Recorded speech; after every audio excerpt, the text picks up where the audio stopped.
ಬಿಸಾಕುತ್ತಾ ರಾಗಿ ಮುದ್ದೆ ತಿಂದು ದೇಹ ಸುಕ್ಕಾಗಲ್ಲ. ಈಗ ಮೊದಲು ವಾರದಲ್ಲಿ ಒಂದಿನ ಚಿಕನ್ ಇತ್ತು, ಎಲ್ಲರ ಮನೇಲೆ ಚಿಕನ್. ಸಣ್ಣ ಹೆಣ್ಣು ಮಕ್ಕಳು ಮೆನೋಪಾಸ್ ಆಗ್ತಾ ಇಲ್ಲ, ಹೆಣ್ಣು ಮಕ್ಕಳಲ್ಲಿ ಸಂತಾನದ ತೊಂದರೆ ಆಗ್ತದೆ. ದೇವರಿಗೆ ನೀವು ಚಿನ್ನ ಕೊಟ್ಟರು ಬೆಳ್ಳಿ ಕೊಟ್ಟರು ದೊಡ್ಡ ವಿಚಾರವೇ ಅಲ್ಲ. ಈಗ ತಗೊಂಡು ಹೋಗ್ತಿದ್ದಾರೆ ಬ್ರಹ್ಮ ಕಲಶ. ಅದರ ಅರ್ಥ ಏನು? ನಿಮ್ಮ ಶರೀರದ ತಲೆಭಾಗ, ಈ ಬ್ರಹ್ಮರಂಧ್ರ ಅಂತೀವಲ್ಲ, ಈ ನೆತ್ತಿ, ಆ ನೆತ್ತಿಯನ್ನ ಬ್ರಹ್ಮ ಕಲಶ ಅನ್ನೋದು. ಯಾಕೆ ಇಡ್ತಾರೆ ಅದನ್ನ? ಎರಡು ಕನೆಕ್ಷನ್ ಇದೆ, ಕಣ್ಣಿಗೆ ಕಾಣ್ತಿದೆಯಲ್ಲ, ಒಂದು ಮೈಕು, ಒಂದು ಗಾಳಿಯಲ್ಲಿ ಕನೆಕ್ಷನ್. ಇದು ನಿಮ್ಮ ಪಲ್ಲಕ್ಕಿ ಅಂತ ದೇವಸ್ಥಾನದ ಗರ್ಭಗುಡಿ. ಇದಕ್ಕೆ ಮಧ್ಯ ವೈರ್ ಇಲ್ಲ, ಆದ್ರೆ ಕನೆಕ್ಟ್ ಆಗಿರುತ್ತದೆ. ಎಲ್ಲಿ ಮೂವ್ಮೆಂಟ್ ಆಗ್ತಾ ಇರುತ್ತೆ. ಗರ್ಭಗುಡಿಯಿಂದ ಆ ವಿಗ್ರಹದ ಚೈತನ್ಯ, ಆ ಉತ್ಸವ ಮೂರ್ತಿ ಕನೆಕ್ಟ್ ಇರುತ್ತೆ, ಒಂದು ವೈರ್ಲೆಸ್. ಇನ್ನೊಂದೇನಿದೆ, ಈ ಕನೆಕ್ಷನ್, ಇದು ವೈರ್ ಕನೆಕ್ಷನ್. ಇದು ದೇವಸ್ಥಾನ, ಇದು ಬ್ರಹ್ಮ ಕಲಶದ ಕಲಶ. ಇದರಲ್ಲಿ ಹೇಗೆ ಕರೆಂಟ್ ಹರಿದು ಇದು ಮಾತಾಡುತ್ತೋ, ಸೂರ್ಯನ ರಶ್ಮಿಯ ಮೂಲಕ ಆ ಪಂಚಲೋಹವ, ಸ್ವರ್ಣವು, ಬೆಳ್ಳಿಯು, 3 ತರ ಕಲಶ ಇಡುತ್ತಾನೆ. ಶ್ರೇಷ್ಠ ಸ್ವರ್ಣ ಕಲಶ ತಿರುಪತಿಯಲ್ಲಿ. ಸ್ವರ್ಣ ಅಂದ್ರೆ ಸೂರ್ಯನಿಗೆ ಸಂಬಂಧಪಟ್ಟ ವಸ್ತು, ಬೆಳ್ಳಿ ಅಂದ್ರೆ ಚಂದ್ರನಿಗೆ ಸಂಬಂಧಪಟ್ಟ ವಸ್ತು. ಹಾಗಾಗಿ ನೋಡಿ, ದೇವಸ್ಥಾನ ಜಾತ್ರೆಯಲ್ಲಿ ಬೆಳ್ಳಿ ಕೈಕಾಲೆಲ್ಲ ಮಾಡಿ ಹಾಕ್ತಾರೆ, ಹುಷಾರಿಲ್ಲ ಇಟ್ಕೊಂಡಿರ್ತಾರೆ ಕೈಕಾಲು. ಆ ಮನಸ್ಸಿಗೆ ಸಂಬಂಧಪಟ್ಟ ಹೀಗೆ ಸುತ್ತ ಬಿಟ್ಟು ಹಾಕ್ತಾರೆ. ಯಾಕೆ ಸುತ್ತಾರೆ? ನಮಗೆ 3 ಶರೀರ, ದೇವಸ್ಥಾನಕ್ಕೆ 3 ಪ್ರದಕ್ಷಿಣೆ ಯಾಕೆ ಅಂತ ಗೊತ್ತಿರ್ಬೇಕಲ್ಲ. ಒಂದು ಸೂಕ್ಷ್ಮ ಸ್ಥೂಲ ಕಾರಣ, ಒಂದು ಮೈಕೊಳಗಿರೋ ಸಾಫ್ಟ್ವೇರ್, ಇನ್ನೊಂದು ಕರೆಂಟ್. ಈ 3, ಆ 3ಕ್ಕೆ 3 ಪ್ರದಕ್ಷಿಣೆ. ತೀರ್ಥವು 3 ಸಲ ತಗೊಳ್ಬೇಕು. ಅಚ್ಯುತಾಯ, ಗೋವಿಂದಾಯ, ಕೇಶವ, ಇದಿಷ್ಟು ವಿಚಾರ.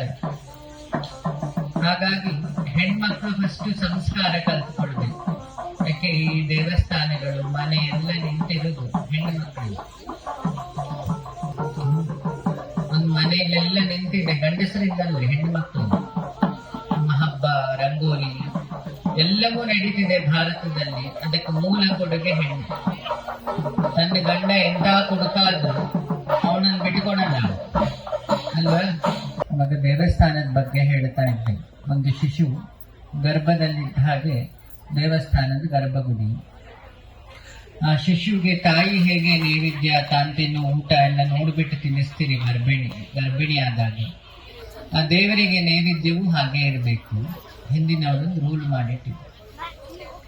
ಮಗುವಿಗೆ ಸ್ನಾನ ಮಾಡಿಸಿದಾಗ ಬೆಳಗ್ಗೆ ಸ್ನಾನ ಮಾಡಿಸ್ತಾರೆ. ಆ ಹಳೆ ಹೂ, ಹಳೆ ಬಟ್ಟೆ ಎಲ್ಲ ಹಿಂದಿನ ದಿನ ತೆಗಿತಾರೆ, ಅದಕ್ಕೆ ನಿರ್ಮಾಲ್ಯ ಅಂತ ಹೆಸರು. ದೇವಸ್ಥಾನದಲ್ಲಿ ಗುರುವಾರಲ್ಲಿ ನಿರ್ಮಾಲ್ಯ ದರ್ಶನ ಅಂತಾನೆ ಹೇಳ್ತಾರೆ.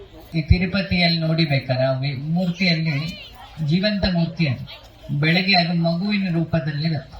ಯಾರಾದ್ರೂ ಬೆಳಗಿನ ಜಾವ ತಿರುಮಲದ ವೆಂಕಟರಮಣನ ನೋಡಿದ್ರು, ಮಧ್ಯಾಹ್ನ ಅವನಿಗೆ ಕಲ್ಯಾಣೋತ್ಸವ ಆಗುತ್ತೆ, ಮದುಮಗನ ರೂಪದಲ್ಲಿ ಇರ್ತಾನೆ. ರಾತ್ರಿ ಹೋಗಿ ಆ ಫೇಸ್ ಅನ್ನು ನೋಡಿ, ವಯಸ್ಸಾದ ಫೇಸ್ ಇರುತ್ತೆ. ಇದು ನಾವು ಲೈವ್ ನೋಡಿ ಹೇಳಿದ್ವಿ. ಒಬ್ಬ ಮನುಷ್ಯನಲ್ಲಿ ಏನೆಲ್ಲ ಬದಲಾವಣೆ ಆಗುತ್ತೆ. ಅವನಿಗೆ 3 ವಿಭಾಗ: ಬ್ರಹ್ಮಚರ್ಯ, ಗೃಹಸ್ಥ, ವಾನಪ್ರಸ್ಥ, ಇನ್ನೊಂದು ಮೋಕ್ಷ, ಸನ್ಯಾಸ. ಈ 3ಅನ್ನು ಒಂದು ದೇವರ ವಿಗ್ರಹದಲ್ಲಿ ನೀವು ನೋಡ್ಲಿಕ್ಕಾಗುತ್ತೆ. ಅದಕ್ಕೆ ಬೆಳಗ್ಗೆ ದೇವರಿಗೆ ಹಾಲು, ಹಣ್ಣು, ಮಸಾಲ ಹಾಕಿದ ಅಡಿಗೆ ಇಡಲ್ಲ. ಏನಕ್ಕೆ? ಮಗು ತಿನ್ನುವ ಆಹಾರ. ಮಧ್ಯಾಹ್ನ ಒಳ್ಳೆ ಭಕ್ಷ್ಯ ಭೋಜನ, ಪಾಯಸ, ಅಂಬಡಿ ಎಲ್ಲ ಮಾಡಿಡ್ತೇವೆ. ರಾತ್ರಿ ಲೈಟ್ ಫುಡ್ ಅವನಿಗೆ. ಈ ಕೊಲ್ಲೂರಲ್ಲಿದೆ ಕಷಾಯ, ಪಾಯಸ ಅಷ್ಟೇ. ನಾವೇ ಹೇಗಿರ್ತೀವೋ ದೇವರನ್ನು ಯದ್ಭಾವಂ ತದ್ಭವತಿ. ನಾನು ಈ ವರಮಹಾಲಕ್ಷ್ಮಿ ಮಾಡೋ ಹೆಣ್ಮಕ್ಳಿಗೆ ಹೇಳೋ, ನೀವು ಕಲಶ ಇಡ್ತೀರಿ, ಆ ಕಲಶದಲ್ಲಿ 5 ಇರುತ್ತೆ: ನೀರು, ತೆಂಗಿನಕಾಯಿ ಆಕಾಶ ತತ್ವಕ್ಕೆ, ಭೂಮಿಯಲ್ಲಿ ಬಿಡೋ ನೀರಲ್ಲ.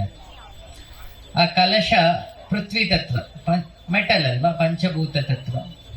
ಅದಕ್ಕಿಡೋ ಮಾವಿನ ಎಲೆ ಮತ್ತೆ ಆಕಾಶ ತತ್ವ, ಎಲೆ ಮೇಲ್ಗಡೆ. ಇದನ್ನೆಲ್ಲ ಒಟ್ಟಿಗೆ ಸೇರಿಸಿ ಅಗ್ನಿ, ವಾಯು, ವರುಣ, ಆಕಾಶ, ಪೃಥ್ವಿಷ್ಟು ಸೇರಿದ್ರೆ ಒಂದು ಪ್ರಾಣ. ಅದಕ್ಕೆ ಪ್ರಾಣ ಪ್ರತಿಷ್ಠೆ.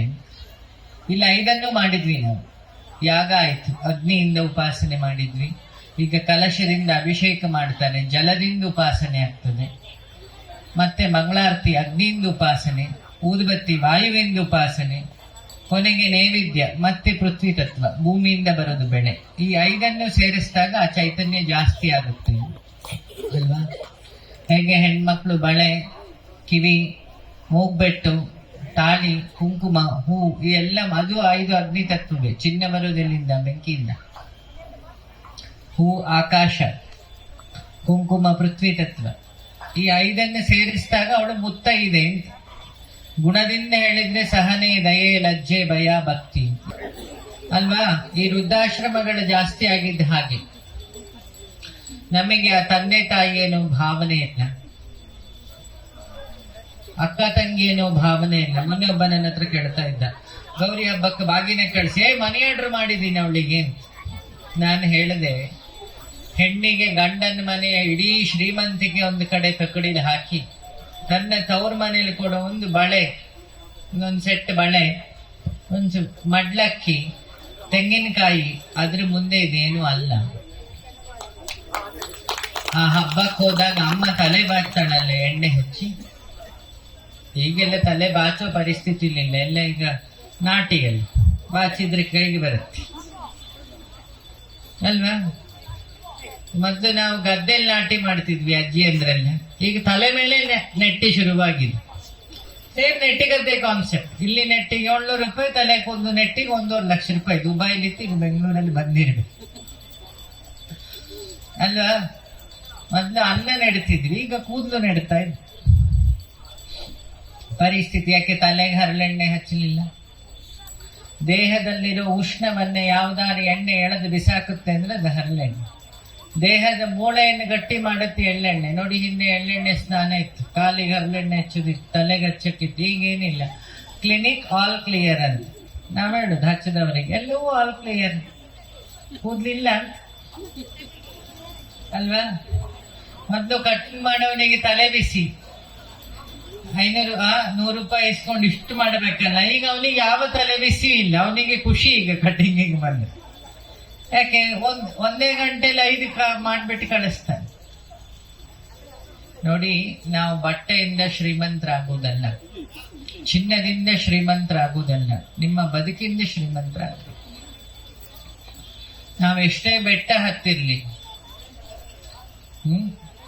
ನಮ್ಮ ಮನೇಲಿ ಏನೇ ಬರಡಾಗಿರ್ಲಿ, ಇನ್ನೊಬ್ಬರನ್ನು ಮಾತಾಡ್ಸೋ ಹೃದಯ ಬರಡಾಗಬಾರ್ದು ಅಲ್ವಾ. ಹಳ್ಳಿ ಹೆಂಗಸರಲ್ಲಿಲ್ಲ, ಎಲ್ಲ ಮಾತಾಡಿಸ್ತೀರಿ, ಅಕ್ಕ ಅತ್ತಿಗೆ ಅಂತೆಲ್ಲ ಉಂಟು. ಸಿಟಿಯಲ್ಲಿ ಅದಿಲ್ಲ. ನಾವು ಹಳ್ಳಿಲಿ ಹೇಳೋದು, ಆದಷ್ಟು ಈ ಪ್ರತಿಷ್ಠೆಗಳಿಗೆ ನಿಮ್ಮ ಮಕ್ಕಳು ಮೊಮ್ಮಕ್ಕಳನ್ನೆಲ್ಲ ಕರೀಲಿ, ಇದನ್ನೆಲ್ಲ ನೋಡ್ಲಿ ಅವ್ರು.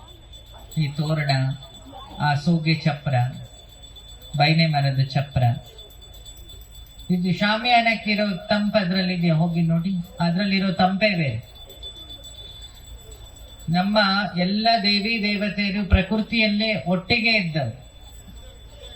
ಹಾಗಾಗಿ ದೇವಸ್ಥಾನಕ್ಕೆ ಶಾಸ್ತ್ರ ಉಂಟು, ಸಿಮೆಂಟ್ ಹಾಕ್ಸುವಾಗಿಲ್ಲ, ವಾಸ್ತುಶಾಸ್ತ್ರದಲ್ಲಿ ಉಂಟು. ಒಂದು ಸುಟ್ಟು ಇಟ್ಟಿಗೆಯಲ್ಲಿ ಮಾಡಬೇಕು, ಜಂಬಿಟ್ಟಿಗೆ, ಸಾರಿ ಎಂತದ್ದು, ಬೆಳೆದಿಟ್ಟಿಗೆ, ಸುಡದಿಟ್ಟಿಗೆ. ಇನ್ನೊಂದು ಕಲ್ಲು, ಇದಾಗ್ಲೇ ಇಲ್ಲ ಅಂದ್ರೆ ಮರ, ಇಲ್ಲ ಮಣ್ಣಿನ ಗೋಡೆ, ಸಿಮೆಂಟ್ ಗೋಡೆ ಇಲ್ಲ. ಯಾಕದು? ಪ್ರಕೃತಿಗೆ ವ್ಯತಿರಿಕ್ತ ಆದಲ್ಲಿ ಭಗವಂತನ ಚೈತನ್ಯ ಇರಲ್ಲ. ನೀವು ಕೇರಳದ ಯಾವುದೇ ದೇವಸ್ಥಾನಕ್ಕೆ ಹೋಗಿ ಅಲ್ಲ ಗರ್ಭಗುಡಿನ ಅಬ್ಸರ್ವ್ ಮಾಡಿ, ಧರ್ಮಸ್ಥಳದ ಗರ್ಭಗುಡಿ ಅಬ್ಸರ್ವ್ ಮಾಡಿ, ಕೊಲ್ಲೂರಿನ ಗರ್ಭಗುಡಿ ಅಬ್ಸರ್ವ್ ಮಾಡಿ. ಅವ್ರು ಚೇಂಜ್ ಮಾಡ್ಲಿಲ್ಲ ವಾಸ್ತುವನ್ನೆಲ್ಲ. ಯಾಕೆ? ಋಷಿಗಳ ಕಾಲದ ತಪಸ್ಸು ಅಲ್ವಾ. ಸೊ ಒಂದು ದೇವಸ್ಥಾನ ಮುಟ್ಟಬೇಕಾದ್ರೆ ಈ ಪ್ರಶ್ನೆ ಎಲ್ಲ ಹಾಕುವುದಿಲ್ಲ, ಅದ್ರ ಬಗ್ಗೆ ಮಾಹಿತಿ ತಿಳ್ಕೊಳ್ಳಿ. ಇಲ್ಲಿ ದೇವಿ ಬಗ್ಗೆ ಹೇಳ್ತೀವಿ. ಇನ್ನೊಂದು ಸಣ್ಣ ರಿಕ್ವೆಸ್ಟ್, ಪ್ರತಿಷ್ಠೆ ಆಗಿದೆ, ದಯಮಾಡಿ 365 ಜನ ವಾಲಂಟಿಯರ್ ಆಗಿ ಕಮಿಟಿಗೆ ನಿಮ್ಮ ಹೆಸರು ಕೊಡಿ. ಈ ಊರವ್ರು, ಅವ್ರು ಹೇಳಿದ್ದಲ್ಲ, ನಾನು ಹೇಳ್ತಾ ಇದ್ದೀನಿ, ನಾನು ಮೊದಲೆಲ್ಲ ಹೇಳ್ತೀನಿ. ಯಾಕೆ? ಒಂದು ದಿನದ ದೇವಸ್ಥಾನದ ಖರ್ಚು ನಿಮ್ಮನೆಯಿಂದ ನಡಿ. 365 ದಿನ ಇದ್ದೀರಲ್ವ, 500 ರೂಪಾಯಿಗೆ ಏನು ಬರಗಾಲ ಬರಲಿಲ್ಲ. ಹೆಣ್ಣು ಇಲ್ಲಿರೋ ದಿನ ಮೊಬೈಲಿಗೆ ರೀಚಾರ್ಜ್ 1000 ರೂಪಾಯಿ ಅಲ್ವಾ. ಪ್ರಾಕ್ಟಿಕಲಿ ಹೇಳಿ. ಈಗ ಮೊದಲು ವಾರದಲ್ಲಿ ಒಂದಿನ ಚಿಕನ್ ಇತ್ತು, ಈಗ ಎಲ್ಲರ ಮನೇಲಿ ಚಿಕನ್, ಅದು ಒಂಥರ ಬೀನ್ಸು ಟೊಮೊಟೊ ಲೈನಿಗೆ ಸೇರಿ ಆಗಿದೆ ಕೋಳಿ, ಫಾರಂ ಕೋಳಿ. ಆದಷ್ಟು ಮಕ್ಕಳು ಫಾರಂ ಕೋಳಿ ಅಂತ ತಿನ್ನೋದು ಕಡಿಮೆ ಮಾಡಿ. ಇಂಜೆಕ್ಷನ್ ಇಂದ ಅದರ ಬೆಳವಣಿಗೆ, ಇಂಜೆಕ್ಷನ್ ಅಲ್ಲೇ ಹುಟ್ಟು, ಇಂಜೆಕ್ಷನ್ ಅಲ್ಲೇ ಸಾವು. ಅದ್ರ ಫಲ ಸಣ್ಣ ಹೆಣ್ಣು ಮಕ್ಕಳು ಮೆನೋಪಾಸ್ ಆಗ್ತಾ ಇದ್ದಾರೆ, ಗಂಡು ಮಕ್ಕಳಲ್ಲಿ ಸಂತಾನದ ತೊಂದರೆ ಆಗ್ತದೆ.